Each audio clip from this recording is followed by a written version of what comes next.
छत्रपती संभाजी महाराज, छत्रपती राजर्षी शाहू महाराज, क्रांतीसूर्य महात्मा ज्योतिराव फुले, महामानव डॉक्टर बाबासाहेब आंबेडकर, मौलाना अबुल कलाम आझाद, लोकशाहीर अण्णाभाऊ साठे, तसंच राजमाता पुण्यश्लोक अहिल्यादेवी होळकर, क्रांतीज्योती सावित्रीबाई फुले, माता रमाई या सर्व महान विभूतींना मी विनम्र अशा प्रकारचं अभिवादन करतो।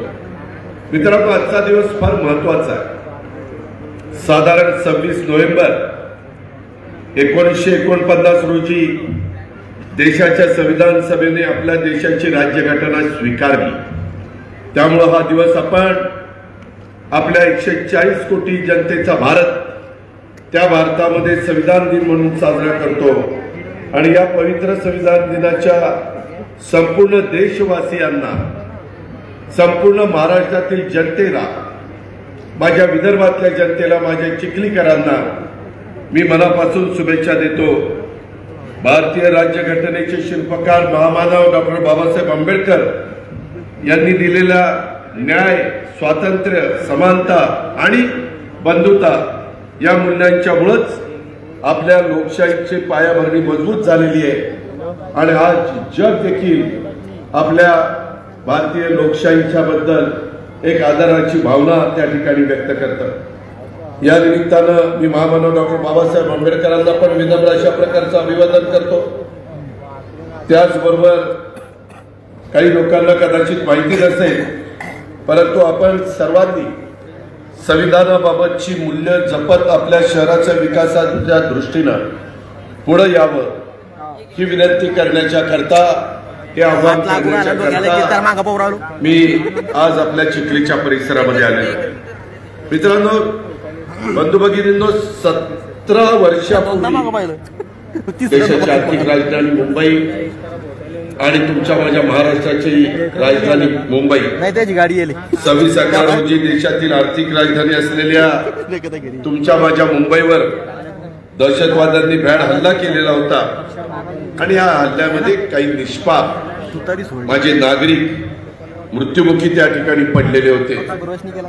तसंच हा हल्ला ज्या दहशतवाद्यांनी केला त्यांचा मुकाबला करण्याच्या करता भारत मातेच्या वीर सुपुत्रांना, शूर जवानांना, अधिकाऱ्यांना, पोलीस दलातल्या पोलिसांना यांना वीरमरण प्राप्त झालं। त्या सर्व मृत्यू पावलेल्या निष्पाप नागरिकांना आणि माझ्या शूर जवानांना मी भावपूर्ण श्रद्धांजली अर्पण करतो। मित्रांनो, तसं बघितलं तर तुमच्या माझ्या चिखलीचं ग्रामदैवत असणाऱ्या रेणुका मातेच्या चरणी, श्री पंचमुखी महादेवाच्या चरणी, खैरुल्लाह शाहमिया दर्ग्याच्या आणि सैलानी बाबाच्या चरणी मी नतमस्तक होतो आणि मी माझ्या भाषणाला सुरुवात करतो। मित्रांनो, अलीकडे महाराष्ट्रामध्ये 288 विधानसभा, विधान परिषद, नगरपंचायती, नगर परिषद आणि नगरपालिका, मी चुकून विधानसभा विधान परिषद म्हणलो, ह्याच्या निवडणुका लागलेल्या आहेत। महाराष्ट्रात आम्ही सर्वच राजकीय पक्षाचे लोक फिरतोय। आज मी इकडच्या भागामध्ये सभा घेतल्या होत्या, ज्याचा उल्लेख आमच्या नाझीर काझी साहेबांनी केला। सगळ्यांचं लक्ष निवडणुकीकडे लागलेलं आहे।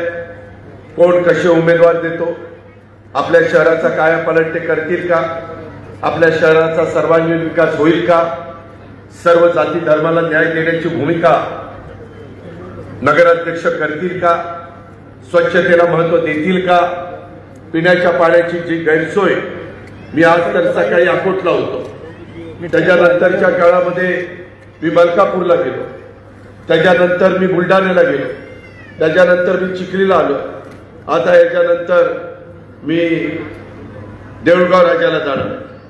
बहुतेक 4 ठिकाणी मला पिण्याच्या पाण्याच्या बद्दलच्या तक्रारी ऐकायला मिळाल्या। खरं तर मित्रांनो, देशाला स्वातंत्र्य मिळून 75 वर्ष होऊन गेली। मूलभूत गरजा, जे काही माझं हे शहर आहे, या शहरातल्या नागरिकांचा हक्क नाहीये की त्या नागरिकांना व्यवस्थित पिण्याचं पाणी त्या ठिकाणी मिळावं, त्यांचे प्रश्न सुटावेत। पेन टाकळीसारखं महत्वाचं धरण इथं आहे। तिथं ह्या शहराच्या करता पाणी पुरवठा मुलांना आणणारं पाणी आरक्षित केलेलं आहे. तरी देखील माझ्या चिखलीकरांना 15 दिवसांनी पाणी प्यावं लागतं. ही इथली शोकांतिका. मागं निवडून दिलेल्यांनी काय केलं? त्यांचं काम नव्हतं, त्यांची जबाबदारी नव्हती.